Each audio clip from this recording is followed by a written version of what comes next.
RK రోజా మాజీ మంత్రి comments. ఆంధ్రప్రదేశ్‌లో అబద్ధాలతో, పచ్చ మీడియాతో ప్రజల్ని మభ్యపెట్టారు. ప్రజలు చూస్తున్నారు. విశాఖ గ్లోబల్ సమ్మిట్ 13,00,000 కోట్లకు తీసుకొచ్చారు.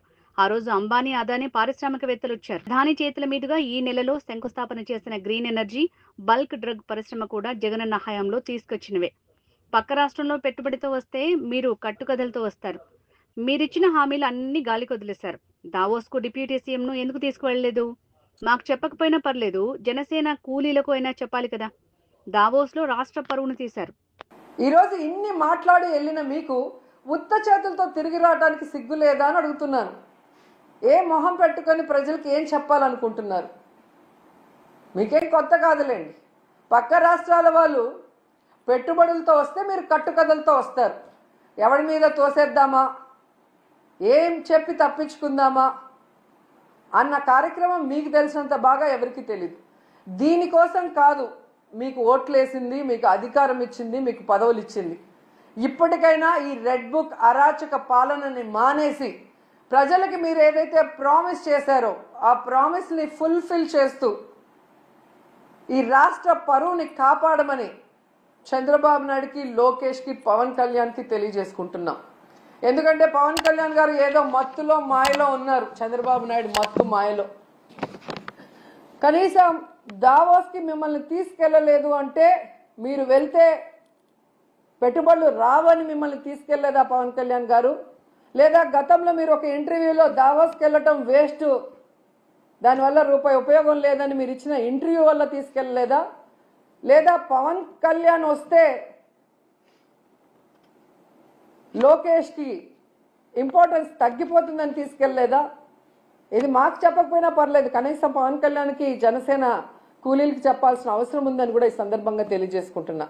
ఎందుకంటే అంత పెద్ద వేదిక మీద లోకేష్ సీఎం అయితే బాగుంటుంది, డిప్యూటీ సీఎం అయితే బాగుంటుంది అని ఎలా భజన చేశారో, ఆ భజన చూసి పారిశ్రామికవేత్తలు ఎలా అవాక్కయ్యారో కూడా అందరూ గమనించారు.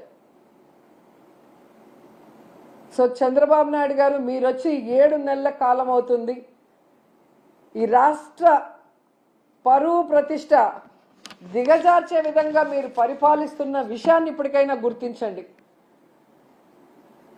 మొన్న టీటీడీ తిరుమల వైకుంఠ ఏకాదశి తొక్కిసలాటలో ప్రాణాలు పోగొట్టుకున్న కుటుంబాల్ని మీరు గాలికి వదిలేసి, దాంట్లో నుంచి మిమ్మల్ని నమ్ముకున్న మీ అఫీషియల్స్ ఎవరైతే మీరు రిక్రూట్ చేశారో వాళ్ళు, మీరు రిక్రూట్ చేసిన టీటీడీ పాలక మండలిని తప్పించడానికి, కాపాడటం కోసం ఈరోజు ఎన్ని డాన్సులు వేస్తూ తిరుమల పవిత్రతను పాడు చేస్తున్నారు. లడ్డూ విషయంలో ఎలా ఈ తిరుమల పవిత్రతను పాడు చేశారు. అలాగే మహిళల మీద ఇన్ని అఘాయిత్యాలు, ఇన్ని అత్యాచారాలు, హత్యలు జరుగుతుంటే కూడా మీరు దాన్ని ఎవరి మీద నెట్టాలి, ఏ పార్టీ మీద నెట్టాలన్న ప్రయత్నం చేస్తున్నారే తప్ప వాటికి అడ్డుకట్ట వేయకపోవటం ఈ రాష్ట్ర ప్రజలందరూ కూడా గమనిస్తున్నారు. ముఖ్యంగా పవన్ కళ్యాణ్ గారు లా అండ్ ఆర్డర్ ఫెయిల్యూర్ అయింది, హోమ్ మినిస్టర్ ఫెయిల్యూర్ అయ్యారని చెప్పి అంత చెప్పిన తర్వాత కూడా ఇంతవరకు మీరు లా అండ్ ఆర్డర్ మీద దృష్టి పెట్టలేదు అంటే ఈ రాష్ట్ర ఇమేజ్ ఎంత దిగజారిపోయిందో దావోస్ పర్యటనలో మీకు ఒక్క ఎంఓయూ కూడా అవ్వకపోవటం అనేది ఇప్పటికైనా తెలుసుకొని రాష్ట్ర ప్రతిష్టని, పరువుని పెంచే విధంగా మీరు పరిపాలిస్తారని ఆశిస్తున్నాం. అలాగే ఈ రాష్ట్రంలో తప్పుడు కేసులు, ఈ రాష్ట్రంలో మీకు నచ్చని వాళ్ళ మీద ఏదో రకంగా కక్ష సాధింపు చేయాలి అంటే అది కరెక్ట్ కాదు. ఎందుకంటే ఎప్పటికీ మీరు ఉండరు. రాబోయే కాలంలో జగన్మోహన్ రెడ్డి గారు ఖచ్చితంగా ముఖ్యమంత్రి అవుతారు. ఎందుకంటే ఇప్పటికే ప్రజలు మీకు ఓటేసిన దానివల్ల వేసిన వాళ్ళు బాధపడుతున్నారు. ఈవీఎంల వల్ల మీరు గెలిచారనుకున్న వాళ్ళు మీరు దిగిపోవాలని ప్రార్థనలు చేస్తున్నారు.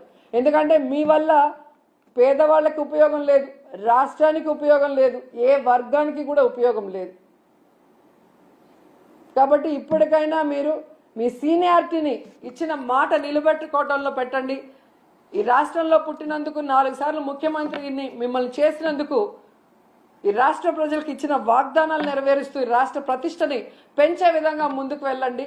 ఇప్పటికైనా అబద్ధాలు చెప్పడం మానేయండి అని కూడా ఈ సందర్భంగా తెలియజేసుకుంటూ, నిజంగా ఈరోజు ఒక్క ఎంఓయూ కూడా జరగకుండా వీళ్ళు తిరిగి రావటం వీళ్ళకి సిగ్గు అనిపించడం లేదేమో కానీ ఈ రాష్ట్రంలో ఉన్న ఒక ప్రజల్లాగా అంటే ఒక ఓటర్ లాగా లేదా ఒక లీడర్ లాగా మేమైతే పక్క రాష్ట్రాల వాళ్ళ ముందు మొహం చూపించలేక సిగ్గుపడుతున్నాం. గతంలో ఎలాగైతే బాబు వస్తే జాబ్ వస్తుందన్నాడు, కేవలం వాళ్ళ బాబు లోకేష్ బాబుకే ఎమ్మెల్సీ ఇచ్చి మంత్రిని చేసుకున్నాడు.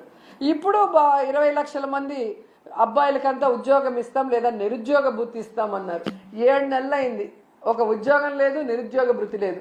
మళ్ళీ వాళ్ళ కొడుకు లోకేష్ బాబుకు మాత్రమే మంత్రిగా ఉద్యోగం ఇచ్చారు. సో ఈ రాష్ట్ర ప్రజలు బాగా గమనించండి. మీకు మంచి చేసిన వాళ్ళని, మీకు మంచి చేయాలని తాపత్రయపడే వాళ్ళని ఇప్పటికైనా గుర్తించి ఇలాంటి కూటమి నాయకులు చెప్పే అబద్ధాలకి, కుట్రలకి, కుతంత్రాలకి మీరు నమ్మి బలవద్దని కూడా అందరికీ కోరుకుంటున్నాను. ఏరోప్లేన్ అలాగే పోర్ట్స్ ఇవన్నీ కూడా అంటే ట్రాన్స్పోర్ట్ ఇది కరెక్ట్గా ఉంటేనే అక్కడ పెట్టడానికి అవకాశం ఉంటుంది.